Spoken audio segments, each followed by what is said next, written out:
Have you ever heard of pemphigus vulgaris? It's not your typical dinner table conversation, is it?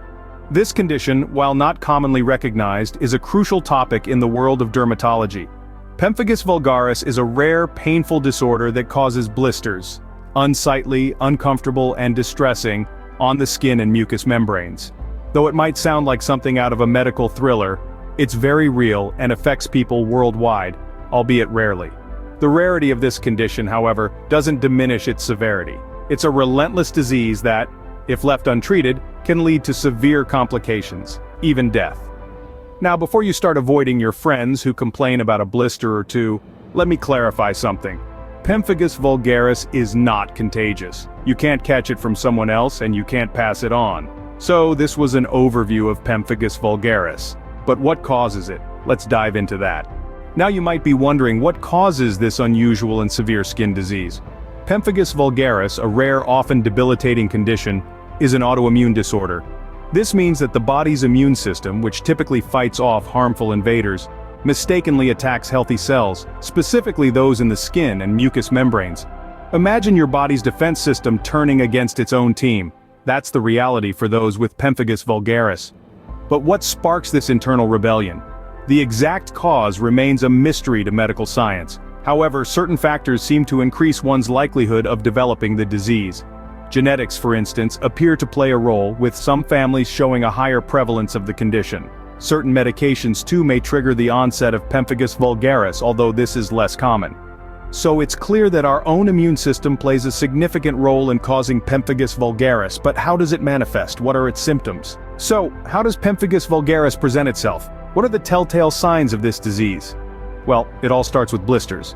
Not the kind you get from a long hike in new shoes, but blisters that form in the mouth, making it painful to eat or drink. It's like having a mouthful of hot, spicy salsa without the pleasure of eating tacos.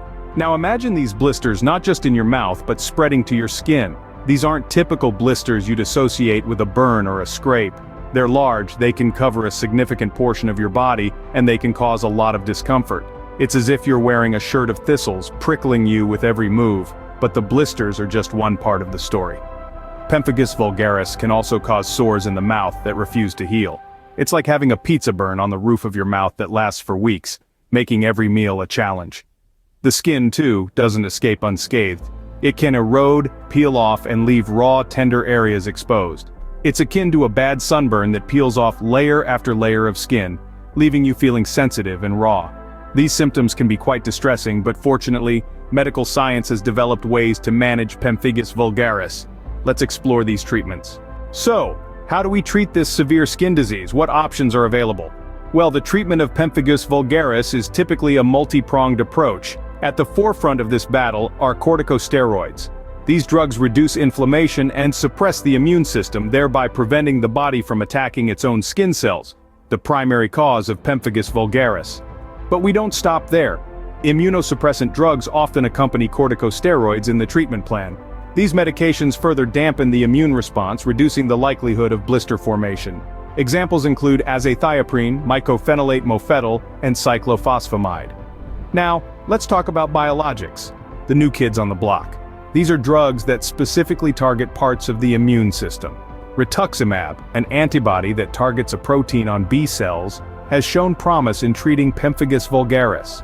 But here's the catch. All these drugs, while effective, can have side effects.